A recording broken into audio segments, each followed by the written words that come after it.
Assalamualaikum warahmatullahi wabarakatuh. Alhamdulillahirabbil alamin wassalatu wassalamu ala asyrafil anbiya'i wal mursalin sayyidina wa maulana Muhammadin wa ala alihi wa ashabihi ajma'in. Rabbi shrah li sadri wa yassir li amri wahlul 'uqdatam min lisani yafqahu qawli. Rabbi zidni ilma warzuqni fahma, amin ya rabbal alamin. Saudara-saudari, kita bertemu kembali di sesi analisis of varian atau biasanya disebut dengan ANOVA. Mari kita lanjut, tapi terlebih dahulu kita membaca basmalah agar Allah Subhanahu wa Ta'ala menganugerahkan bagi kita semua manfaat dan barokahnya ilmu. Bismillahirrahmanirrahim. Saudara-saudari, fungsi analisis of varian atau ANOVA. Yang pertama, ANOVA digunakan untuk menguji perbedaan mean atau perbedaan rata-rata data lebih dari dua kelompok. Misalnya kita ingin mengetahui apakah ada perbedaan rata-rata spiritualitas mahasiswa beragama Islam, beragama Hindu, dan beragama Buddha. ANOVA mempunyai dua jenis varian, yaitu analisis varian satu faktor atau one way ANOVA dan analisis varian dua faktor atau two ways ANOVA.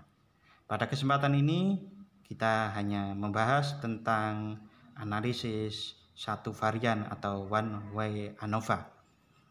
Kalau ada kesempatan kita akan lanjut pada analisis yang two ways ANOVA. Pada kesempatan kali ini kita pahami dulu tentang one way ANOVA. Masih tentang fungsi analisis of varian atau ANOVA. Uji asumsi yang harus dipenuhi dalam uji ANOVA adalah sampel berasal dari kelompok yang independen, ditentukan sejak perencanaan penelitian. Umpamanya dalam contoh tadi kita ingin membedakan spiritualitas. Jadi variabelnya itu spiritualitas dari orang-orang yang beragama Hindu, orang-orang yang beragama Buddha, dan kemudian orang-orang yang beragama Islam. Yang kedua, sebagai syarat varian antar kelompok harus homogen. Jadi data yang sudah diperoleh dari lapangan itu harus homogen. Ini tentu akan bisa kita ukur setelah kita mendapatkan satu data-data sudah terkumpul dan kita input lalu kita tes homogenitasnya. Bagaimana homogenitas? Cara tes homogenitas sudah kita ungkapkan pada video-video sebelumnya, sesi-sesi yang lalu. Yang ketiga, syaratnya data masing-masing kelompok harus berdistribusi normal. Bagaimana uji normalitas juga sudah kita sampaikan pada pertemuan-pertemuan atau sesi-sesi yang lalu. Jika asumsi nomor 2 dan nomor 3 artinya tidak homogen dan tidak normal tidak terpenuhi, maka dilakukan, jika asumsi nomor 2 dan nomor 3 tidak terpenuhi, dilakukan transformasi terhadap data. Apabila proses transformasi tidak juga dapat memenuhi asumsi ini, maka uji ANOVA tidak valid untuk dilakukan, artinya tidak diteruskan, sehingga harus menggunakan uji non parametrik, misalnya yaitu yang dinamakan uji Kruskal-Wallis. Nah, tentu ini akan coba kita bahas nanti pada pertemuan-pertemuan berikutnya, walaupun tidak keseluruhan ya, karena terbatasnya waktu. Oke, cara analisis ANOVA, one way ANOVA dengan SPSS. 1. Setelah dilakukan penelitian dengan skala spiritualitas, jadi ada skala spiritualitas yang sudah digunakan oleh ilmuwan-ilmuwan terdahulu, yang sudah dibakukan, yang sudah diuji validitas dan reliabilitasnya. Setelah kita lakukan umpamanya kepada orang Hindu, kepada orang Buddha, kepada orang Islam, masing-masing ini didapatkan nilai sebegini ini dengan N30. Nah, ini di dalam Excel masih seperti ini, lalu kemudian kita masukkan ke SPSS. Masukkan data ke SPSS dengan format sebagai berikut. 1 sampai 30 data itu di X1, ini X1-nya, ini X2-nya. X1-nya itu adalah agamanya apa yang disimbolkan dengan 1, 2, dan 3. 1 ini Hindu, 2 itu Buddha, 3 itu Islam gitu ya. catatan ya, data ini hanya simulasi bukan data sesungguhnya. Ini ditunjukkan di sini mulai angka 1 sampai 30 itu ditandai dengan angka 1. Ya, mulai 31 sampai 60 itu 2 dan 61 sampai 90 itu kodenya adalah 3. Dan data yang di sini itu adalah diambil dari ini tadi. Ini kita copy paste di samping angka 1 untuk Hindu, di samping angka 2 untuk Buddha, di samping angka 3 untuk Islam di X2-nya ini. Oke, berikutnya masih kita persiapan datanya untuk analisis. Sesuaikan label dan value melalui klik tombol variable view yang ada di bawah bagian kiri yang sebelah kanan ini, variable view.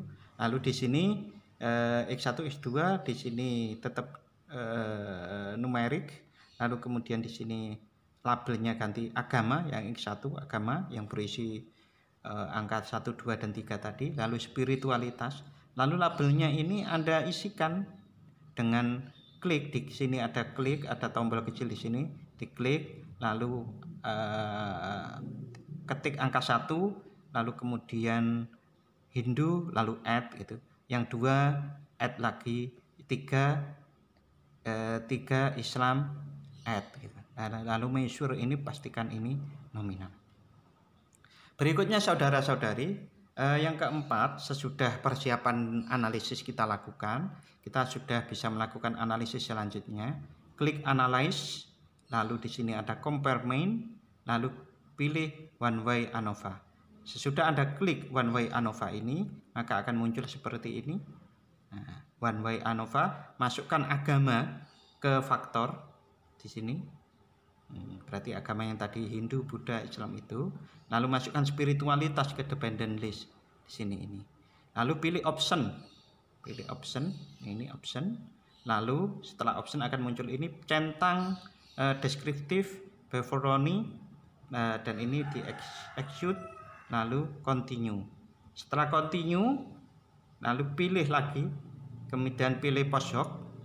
Post hoc itu yang ini, atasnya option tadi, akan muncul kotak ini.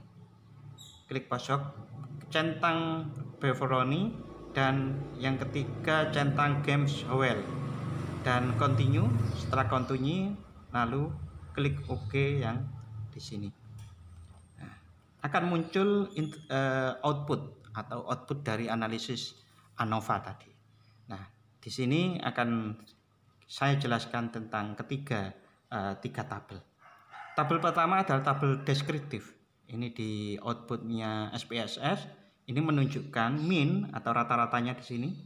Jadi rata-rata Hindu itu 6,7 dan seterusnya, Buddha 7,6 dan seterusnya, Islam 6,9 dan seterusnya. Dari ini itu bisa dilihat bahwa spiritualitas yang tertinggi dimiliki oleh orang yang beragama Buddha. Sekali lagi, ini adalah sebuah simulasi, bukan data sesungguhnya. Nah, rata-rata total berarti 7,0878. Ya, ini penjelasan-penjelasan yang lainnya untuk sementara tidak perlu kita lakukan, kita jelaskan. Walaupun sebetulnya ini sudah kita bahas dulu. Ini standar deviasinya. Walaupun ini rata-rata, nanti kalau kita bahas standar deviasi kita akan lebih cermat lagi dengan data itu. Lebih detail lagi kita menggambarkannya. Oke, untuk tabel yang kedua yaitu tabel tes homogeneity. Nah, total sig-nya, tes homogenitasnya itu adalah 0,389. Ini total dari keseluruhan tes homogenitas. Karena 0,389 itu lebih besar daripada 0,05 dengan taraf signifikansi berarti 0,5% gitu. Maka ini sudah bisa disebut bahwa data-datanya itu adalah homogen. Nah, homogen, karena homogen maka valid untuk tes ANOVA.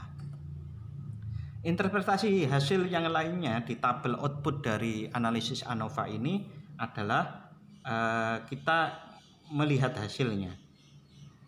Dari tabel ANOVA didapatkan signifikansinya adalah 0,097. Total sig 0,097 karena 0,097 ini lebih besar daripada 0,05, ini 5, yang ini 9 gitu kan. Maka H0 ditolak dan HA diterima.